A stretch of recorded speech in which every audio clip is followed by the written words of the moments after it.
Querido Gerardo, por haber ejercido de maestro de ceremonias de esta tarde de reunión, de conversación, de construcción colectiva de nuestros sueños y aspiraciones en nuestra riquísima diversidad, en todos nuestros pensamientos y formas de construir sociedad que son tan indispensables en un país que tiene que dar cabida a todos y todas. Yo quiero ser muy breve en mi intervención y básicamente hacer referencia a lo que hemos conversado el día de hoy, algunos aspectos de trascendencia. Quisiera comenzar por una preocupación gravísima que tenemos a nivel nacional y de repercusiones profundas para nuestra sociedad, y es la crisis de la migración que estamos viviendo. Es realmente doloroso pensar, sentir, vivir que nuevamente, luego de 25 años, 23 años, 20 años, donde la migración, el abandono de la gente nuestra, de su tierra, de su patria, de sus familias, de sus comunidades, ahora nuevamente estamos viviéndolo. Es realmente una tragedia nacional. Y es el mejor indicador del fracaso de las políticas de Lasso y de quienes defienden y defendieron todo el tiempo esa orientación de gobierno. Yo quiero decirles que esta crisis migratoria no es un accidente, no es un desastre natural, no, es consecuencia de las políticas que se han aplicado. Luego de la pandemia, lo que tenía que hacerse era poner toda la carne en el asador, en el sentido de lo que el Estado tenía que apostar por su sociedad.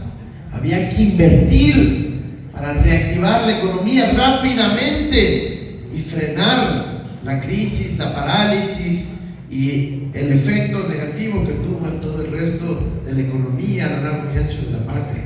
Había que asumir el desafío e, insisto, invertir en la gente. Pero este gobierno firmó un acuerdo con el Fondo Monetario Internacional en donde ponía línea por línea, y por cierto solo disponible en inglés, por lo tanto nuestro pueblo no lo conoció. En ese acuerdo estaba línea por línea que iban a desmantelar la planificación, el sistema educativo, el sistema de salud pública, que iban a comenzar con privatizaciones, que iban a destruir el aparato público, que iban a dejar que las carreteras no se mantengan, que iban a despedir personal. Todo eso con eufemismos y palabras bonitas, pero ahí estaba escrito el plan para destruir al Ecuador. Y luego se pasaron celebrando en Carondelet de que fue la primera vez que cumplieron con todas las condiciones del Fondo Monetario Internacional. Que no se confundan, compañeros y compañeras. Aquí no es que ha sido un gobierno incapaz, inoperante, que pobrecitos no han sabido cómo administrar, novatos les dicen algunos. ¿Qué es pues? Ellos sabían exactamente lo que iban a hacer, lo dejaron por escrito en inglés y luego lo aplicaron a rajatabla y sabían que iba a generar una crisis en nuestro pueblo, peor aún después de una pandemia, y lo cumplieron y dejaron al país sumidos en una crisis de inseguridad, una crisis del sistema de salud pública. No es solo pues en Nabón que hay el problema del sistema de salud, es en todo el país, incluyendo en la capital, en Quito.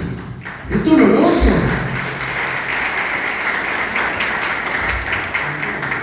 Tenemos una crisis del sistema educativo. Después de la pandemia, quedaron cientos de miles de jóvenes fuera del sistema. No volvieron a matricularse, no volvieron a educarse. Y el Ministerio de Educación censura esas cifras porque demostraría el fracaso de la política educativa inexistente en este gobierno. Tenemos una crisis económica con una falta de generación de empleo tan enorme que 220,000 compatriotas han abandonado el Ecuador, venturándose por el Darién, muchos hombres y mujeres y niños y niñas muriéndose en la selva, o deportados desde México, de Guatemala, de Estados Unidos, porque aquí ya ni siquiera quedaba una luz de esperanza. Hermanos, hermanas, la revolución ciudadana es esa luz de esperanza. Puede volver a haber un gobierno entregado a su gente, como ya lo tuvimos una vez.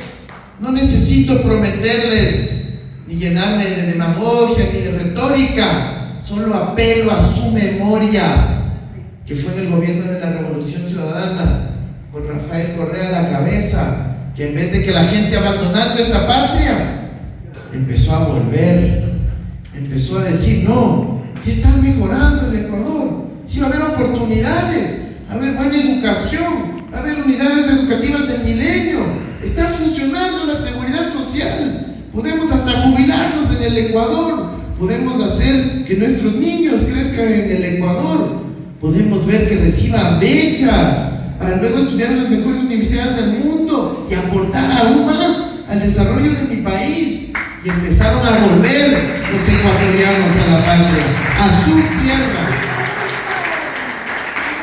No es discurso, hermanos, hermanas, compañeros, compañeras. Es una realidad que ya la palpamos, que la vivimos. Y junto con toda la inversión en obras, en vialidad que estamos discutiendo, en infraestructura física, como las escuelas, los centros de salud, como las hidroeléctricas, como todo lo que se construyó y que podemos recordar y tocar cada que recorremos por el país, nos dio algo más, algo muy importante. Nos dio ese orgullo de ser ecuatorianos, que no podemos permitir que no nos lo quite nadie. Eso es nuestro y ahora es el momento de volver a vivirlo. Vamos nuevamente a ser orgullosos de ser ecuatorianos, porque tendremos un gobierno entregado a su pueblo, a su gente. Vamos a rescatar esos principios, esos valores. ¿Cómo es que ahora, compañeros y compañeras, uno prende la tele a eso de las 8 o 9 de la noche y se pasan dando narconovelas, diciendo que ahora los héroes de la modernidad son los narcotraficantes? O ponen en los streaming y los programas más vistos son los que tienen que ver con los narcoempresarios. Y tenemos un cambio en qué consideramos legítimo socialmente o no, con un sistema educativo que los departamentos de consejería estudiantil que creamos en la Revolución Ciudadana para orientar vocacionalmente la vida intrafamiliar, evitar la violencia, evitar el consumo de drogas, del alcoholismo en nuestra juventud. Lazo despidió a los consejeros estudiantiles, de los profesionales en psicología, de las unidades educativas, de los distritos. Eso termina destruyendo nuestro tejido social. Por eso necesitamos fortalecer todo aquello. Tiene que haber una política pública que garantice que tengamos cohesión social, de tal manera que sí, si es que viene un desastre natural, una crisis que no podemos controlar, pero si estamos unidos, si tenemos confianza en nosotros mismos, vamos a poder salir adelante. Y ese es el principal reto que tiene Luisa González, que tiene la Revolución Ciudadana: devolverle al Ecuador ese tejido social a partir de construir relaciones de confianza entre nosotros mismos, aceptando el uno al otro en su diversidad, en sus distintos valores, en sus distintas aspiraciones y sueños, pero buscando siempre los puntos en común. Y eso es lo que nosotros hicimos ya, mostrar que todos estamos de acuerdo con la educación, todos estamos de acuerdo con la salud, todos estamos de acuerdo en generar oportunidades económicas para todos y todas. Por eso a todo el mundo le fue bien en la Revolución Ciudadana, hasta a los más ricos, e inclusive los opositores a Rafael Correa, que se quejan de Correa, les fue bien en ese gobierno. Hasta a ellos les fue bien. de unidad nacional, era un proyecto de país que dejó una constitución que abarcaba a todos, a nuestra rica e inmensa diversidad de nuestra patria, y todos prosperaron. Por eso tuvimos la mayor inversión en vialidad de la historia. No digo que haya sido perfecto y que se resolvieron los problemas, pero de cómo dejamos planificadito, pues, y enseñamos al país cómo hay que hacer las cosas. Si los siguientes gobiernos solo tenían que seguir por la ruta que les dejamos marcados, tenían que continuar con las inversiones en obra pública, en vialidad, en salud, en educación que habíamos dejado. Por ejemplo, para nuestros compañeros de turismo y transporte, nosotros dejamos un plan vial al 2040. Yo me acuerdo porque yo fui viceministro de planificación del Estado ecuatoriano, y para mí eso es causa de orgullo, porque Rafael Correa sabía decía, Andrés, tú tienes el trabajo más bonito de todos, aparte que el cargo era bien bonito, una vez viceministro de planificación para el buen vivir, ¿no? Y decía, tu trabajo es soñar el Ecuador que todos queremos, y luego agarrar esos sueños y convertirlos en planes, en proyectos, en presupuesto, en obras, en partidas, en contratos finalmente, y en último en una realidad material que todos podemos ver y disfrutar, en cambios normativos, en los ajustes que hay que hacer. Ese es el sueño de cualquiera, poder imaginarse el Ecuador del futuro y luego encargarse que eso ocurra. Y eso hicimos en cada ministerio, en cada sector de la patria. Por eso les digo, tuvimos plan vial hasta el 2040. ¿Qué hicieron los gobiernos que nos sucedieron? Agarraron el plan vial, hicieron pedacitos y botaron a la basura. Y empezaron a improvisar. La planificación, lo opuesto se llama improvisación. Si tú no planificas, si tú no te anticipas, si tú no prevés, empiezas a reaccionar al instante viendo lo que pasa. Y asimismo desecharon el plan vial, el plan educativo que yo dejé hasta el 2035, el plan de ciencia y tecnología. Desecharon el plan de seguridad, así, botaron a la basura. Y después, sorpresa, la crisis de inseguridad. Ya no es sorpresa, pues si echaron a la basura los planes que dejamos en materia de seguridad. Teníamos nosotros planificadito en qué barrios, se llamaban técnicamente los subcircuitos, en qué subcircuitos del país había que construir unidades de policía comunitaria, donde había que instalar cámaras de videovigilancia, donde había que completar la construcción de los ECO 911, donde había que tener respuesta rápida de las patrullas, donde había que instalar ambulancias, y todo a partir de datos científicamente construidos, con tecnología, con planificación. Mandamos a formar decenas de expertos en seguridad, a sacar doctorados en las universidades del mundo, para que luego vengan y trabajen en el Ministerio Coordinador de Seguridad, en el ECO 911. ¿Qué hicieron los gobiernos? Nos votaron a toditos, nos votaron a todos de los ministerios, perdiendo ese talento, ese conocimiento. Consecuencia, la crisis de inseguridad, donde el gobierno y el señor Lasso se ponen una gorra y hacen un anuncio en cadena nacional luego de cada masacre, pero no se anticipan los hechos, pues no están dándonos las soluciones estructurales. Y ahora tenemos a un señor con complejo de Bruno Díaz, de Bruce Wayne, de Batman, que dice que él solito va a resolver la problemática de seguridad. No, amigos, no.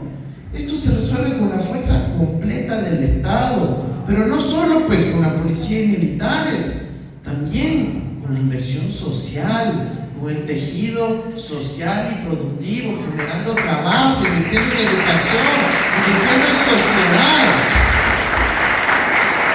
Yo cada que vengo acá a la SUAY, yo aprendo tanto de ese tejido social que es existente, de ese tejido productivo que es existente y que ojalá pudiéramos aprender en todo el Ecuador.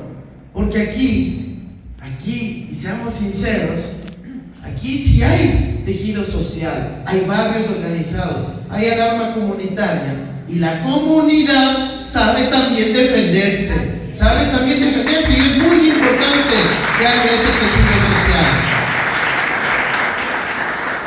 Pero en el resto del país lo que prima es la desconfianza, ni del vecino confían.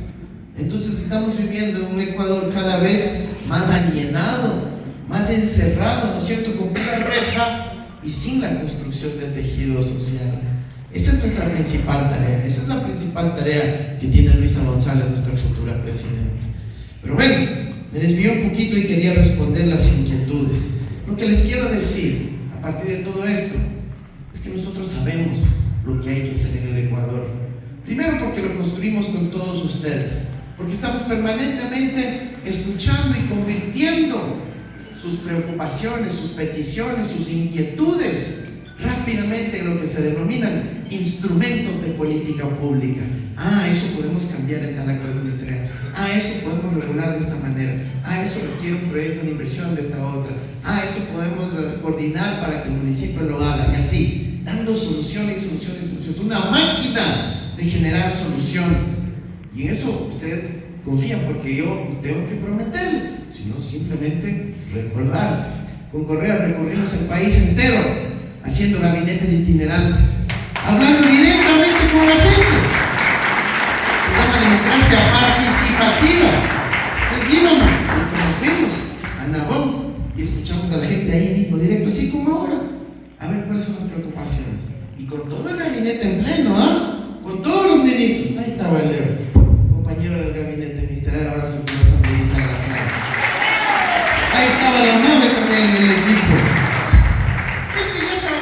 Ya sabemos cómo hacer, no vamos a perder el tiempo. No necesitamos improvisados que tengan simplemente el capricho, la vanidad de llegar a la presidencia. Necesitamos gente que haga, que llegue el primer día y empiece a hacer, no que se ponga recién a aprender cómo hacerlo esto del Estado. ¿Ya? Entonces nosotros vamos a llegar a hacer. Y Luisa González fue jefa de la administración pública.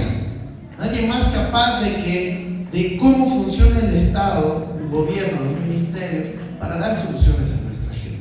Por eso hemos decidido declarar, por ejemplo, la emergencia vial en los primeros días de nuestro gobierno para atender más de 1000 puntos que requieren intervención urgente en todo el país y, por supuesto, dar soluciones estructurales a la realidad de la provincia de la Suay para que Cuenca no quede aislada, para que el resto del país esté bien conectado al resto de la parte.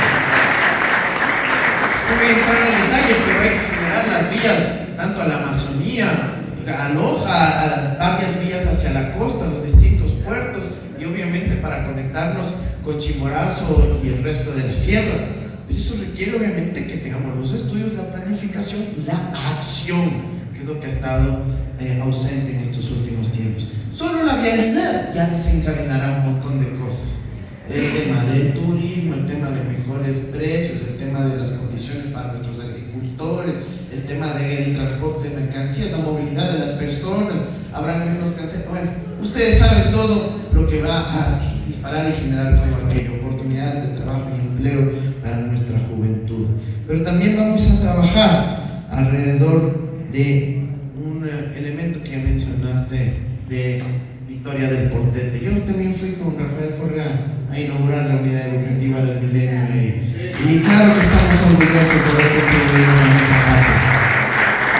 Y claro que vamos a continuar con el modelo de las unidades educativas del Milenio y buscando además la máxima calidad posible. ¿Ustedes se acuerdan que Rafael Correa hablaba del bachillerato internacional, de lograr las certificaciones de las mejores escuelas del mundo? Oye, yo tuve la fortuna de haberme graduado con bachillerato internacional y es lo que me abrió tantas puertas a lo largo de mi vida, y eso no tiene por qué ser un privilegio de pocos. Eso queremos que sea el estándar de calidad de nuestro sistema de educación pública. Por eso vamos a seguir avanzando hacia aquello. Ya, inclusive desde el 2005, el presidente de entonces, Alfredo Palacio, no sé si se acuerdan, hizo una consulta popular en 2005 y dijo, ¿están de acuerdo en invertir en educación? Y todo el mundo votó sí, pues. Bueno, solo hay dos gobiernos que no cumplieron eso, Moreno y Lazo. Un consenso tan obvio a nivel nacional, no invirtieron en educación y empezaron a recortar hasta el desayuno escolar, los uniformes, empezaron a recortar los textos escolares, empezaron a recortar y despedir a los docentes. Ayer estuve por la UNAE, en la vecina Cañar. Nosotros dejamos planificada la UNAE, la Universidad Nacional de la Educación, para que en este punto 2023 ya deberían estar 24 edificios, solo hay 2. Ya deberían estar 24, 25 mil estudiantes, solo hay 5 mil. Miren el cambio que eso significa para la patria. Podríamos tener esos 20 mil, ya hubiesen sido los nuevos docentes de la patria. Dense cuenta el hecho de que botaron al traste y a la basura los planes que dejamos haciendo nosotros.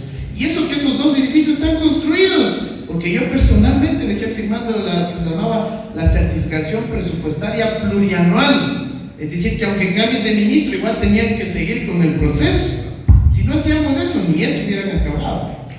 Entonces, compañeros, aquí nosotros,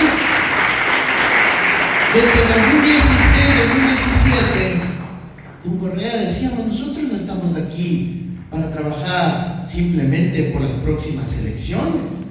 Nuestra tarea es trabajar por las próximas generaciones, porque nosotros sí creemos en apostarle al futuro, en apostarle a nuestra propia patria. No tenemos nuestra riqueza offshore en paraísos fiscales, en cuentas secretas, en donde están ahí, en cuentas virtuales, en Dakota, en Islas Caimán, en Suiza. No, nosotros creemos que la riqueza nacional hay que invertirla en el Ecuador, en nuestra propia patria, y así nos va a ir bien a todos.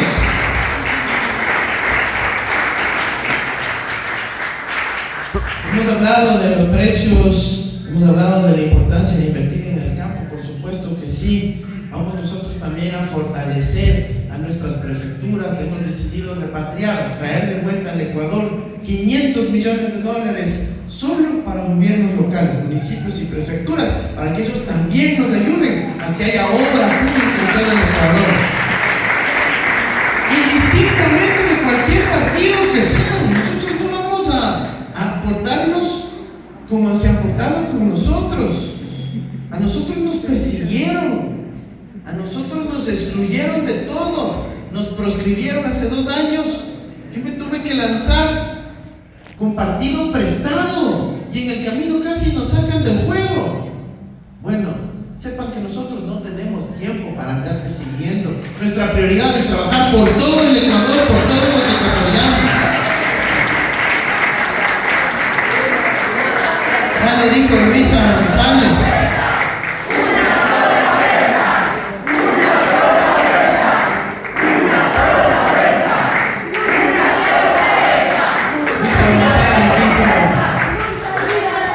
Luisa, la futura presidenta del Ecuador, dijo: mi venganza personal será el derecho de tus hijos a la escuela y a las flores, y eso lo vamos a cumplir. Y ahora sí vamos rápido. Cultura, chuta, la cultura tan importante para esa construcción del tejido social. La música, muchísimas gracias por las invitaciones. Estaremos acá. Yo creo que la música es indispensable para que los seres humanos nos podamos llevar bien, para poder construir colectividad, comunidad, sociedad, y vamos a apostarle también al arte, a la música, a la cultura en general, porque parte de la reconstrucción de ese tejido social va por ahí. Parte de lo que tenemos que hacer, por ejemplo, para disminuir la delincuencia, la inseguridad ciudadana, es invertir en educación, en cultura, en música, en arte, en dar alternativas a nuestros jóvenes, también en el deporte, en la recreación. No puede ser posible que nuestra infraestructura pública, los espacios comunitarios, las calles, estén ahora abandonadas o tomadas por la delincuencia, donde tienen que ser espacios de construcción, de colectividad, de lo común. Y la música, la cultura, el arte en general van a ser una apuesta estructural de nuestro país, de nuestro gobierno, para salir de esta crisis de inseguridad. Tengan yo por seguro. Mencionaban a los compañeros artesanos que ahora ya ni los uniformes les contratan o que hay mal distribución. Hemos visto cómo han querido desarmar toda la política de compras públicas, por ejemplo. Antes nosotros teníamos el catálogo inclusivo, la feria inclusiva, que era democrática. No estoy diciendo que era perfecto. ¿Qué es perfecto? Nada lo es. Pero nosotros teníamos una política como el hilando al desarrollo, y además la compra de lencería hospitalaria, también los uniformes para policía, también los uniformes para militares, etc. Y todo eso se puede hacer a partir de la contratación pública inclusiva. Pero eso significa que primero tiene que haber una decisión a apostar por la producción local, por nuestros artesanos, por nuestra economía popular, por nuestros productores ecuatorianos. Sepa que siempre va a haber apoyo a la producción nacional y también favorecer a la producción local, especialmente en los uniformes y en general toda la política de arte de confecciones. Así que, compañeros y compañeras, quizás voy terminando con un aspecto muy relevante de todo lo que se ha hablado aquí, ¿cierto? Y es que yo he estado comentando, he insistido mucho en el término, ¿cierto?, tejido social, tejido productivo, y como les he dicho, es el reto más importante que tenemos a partir de ahora. Yo les quiero hacer una advertencia. Si este 20 de agosto, por alguna razón, no queremos obviamente ni siquiera pensar en ese escenario, pero si por alguna razón se lleva a cabo una segunda vuelta, en los hechos eso significa que estamos extendiéndole 3 o 4 meses el gobierno al señor Lasso.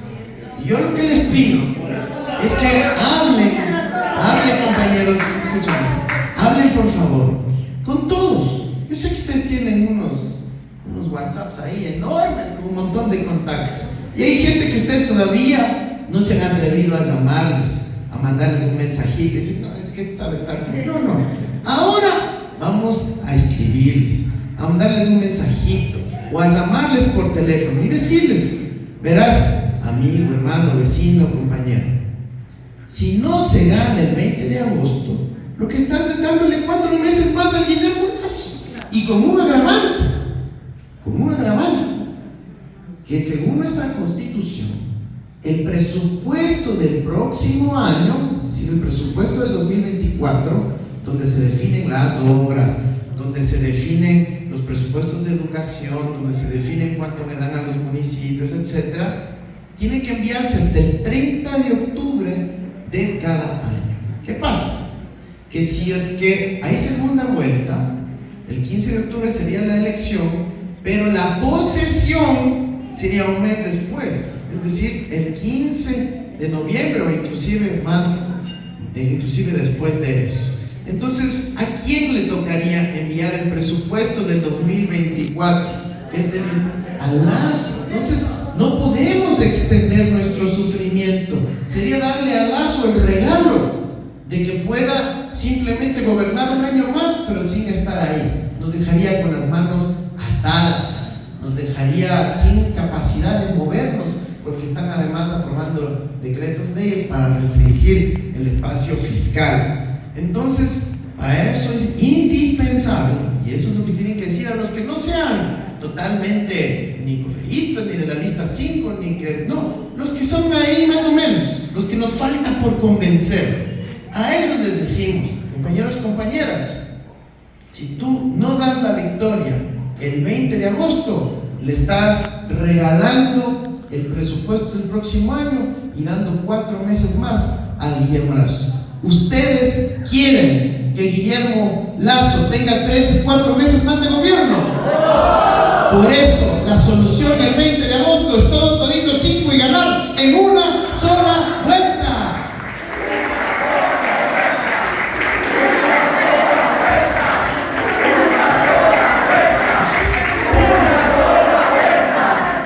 Hermanos, hermanas,